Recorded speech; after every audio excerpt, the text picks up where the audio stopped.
सर्वेश्वर प्रभु बोलता है। वह उदयाचल से अस्तांचल तक समस्त पृथ्वी को संबोधित करता है। वह सौंदर्यमय सियोन पर देदीप्यमान है।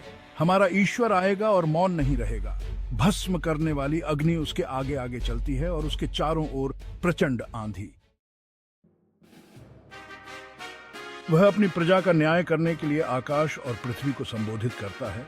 मेरी प्रजा को मेरे सामने एकत्र करो, जिसने यज्ञ चढ़ाकर मेरा विधान स्वीकार किया।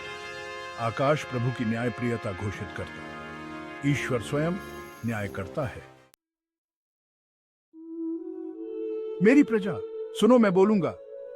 इस्राएल, मैं तुम्हारे विरुद्ध साक्ष्य दूंगा। मैं ईश्वर, तुम्हारा ईश्वर हूं। मैं तुम्हारे यज्ञों के कारण तुम पर दोष नहीं लगाता। तुम्हारे बलिदान तो सदा मेरे सामने हैं।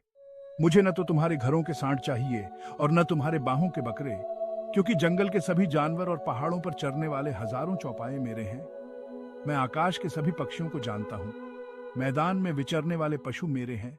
यदि मैं भूखा होता तो तुमसे नहीं कहता, क्योंकि पृथ्वी और उसकी सभी वस्तुएं मेरी है।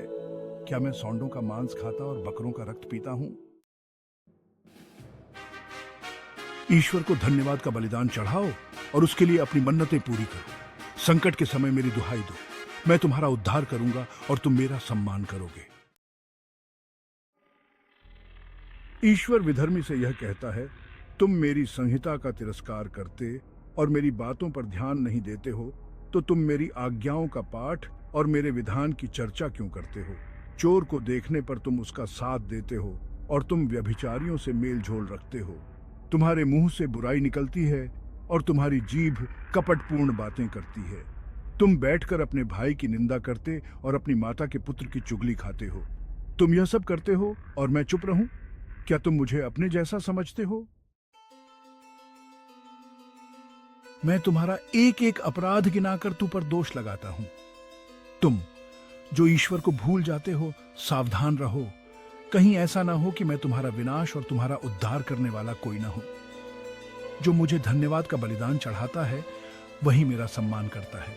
जो सदाचारी है, मैं उसे ईश्वर के मुक्ति विधान के दर्शन कराऊंगा। प्रभु को स्तुति, महिमा और धन्यवाद। हालेलुया।